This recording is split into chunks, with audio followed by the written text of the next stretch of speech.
Julie, one of the great things about this time of year is racing. People go around and around and around. If we had a couple of little Matchbox cars, we could do that on this kitchen table right now. I'd beat you, I bet. Maybe. I don't know. All right, Danica, we'll see how that plays out. Yeah. Well, Derek Daly, not only was he a driver back in the day, but he's been broadcasting for quite a long time. I can't wait to see what he's up to, what he's been up to, and what we can look forward to in the future with him. Ed Wank talks to him. Derek Daly, thanks for joining us on Boomer TV. Appreciate it. As you can imagine, my pleasure. Let's go all the way back to the beginning. Tell me about how you got interested in auto racing. Very basic start, very basic beginning. Demolition derby, jalopy racing. All I could afford, I was 16 years of age. At that stage, believe it or not, I was the youngest driver in the Republic of Ireland to hold a competition license. No kidding. I'm going to jump ahead a little bit because you have 3 children. And we all know Connor. We've seen him on The Amazing Race. I'm assuming you watched the show. Absolutely. Okay. He was amazing. When Connor comes to you and you're aware of the danger and the heartbreak in this sport and says, Dad, I want to do this, what's your reaction? Well, we were down at Whiteland go-kart racetrack one day. And he said, Dad, do you think I could try this? He was only 10. Put him in. It was the most natural, easy thing for him. And from that day, that's all he wanted to do. Be in something going fast. You were involved in a crash in 1984 in Michigan. Front of the car gets sheared off. There are famous photographs of you with your legs splayed out in space. So that was the day that changed my life. I would imagine. Really, it did.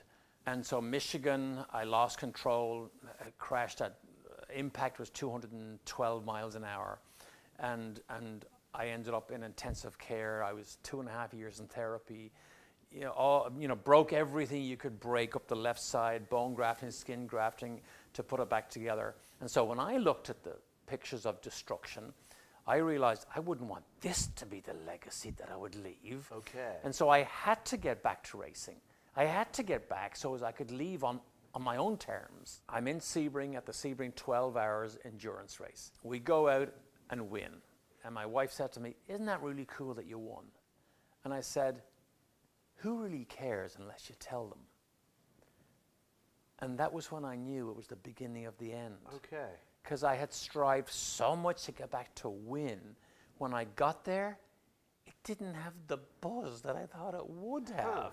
And so having got back there, back to win, I could now leave on my own terms.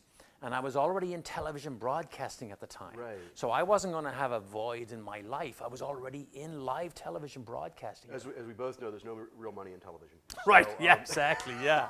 So what else are you doing to pad the income these days? So television broadcasting led me to a 25-year career. Loved it. I did an interview with ESPN while I was hurt. It turned into a 10-year contract. My executive producer left there, went to Speed Channel and Fox Sports. I went with him.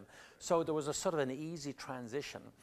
Wish TV here in town, I became their analyst. I'm now 30 years this year, believe it or not, It's been that long. with Wish TV. That's exactly. astonishing. And so during my television broadcasting, I would ask to come and do a lunchtime speech. And then somebody said, well, we'll pay you to come and speak for lunch. You will?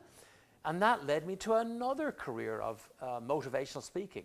That's the main thing I do today. I love to go out. That's awesome. Talk to major corporations, use the sports platform of the Indy 500, where you have the admired skills of the world's great racing teams on display, and I tell them how to transfer those skills into their corporate culture.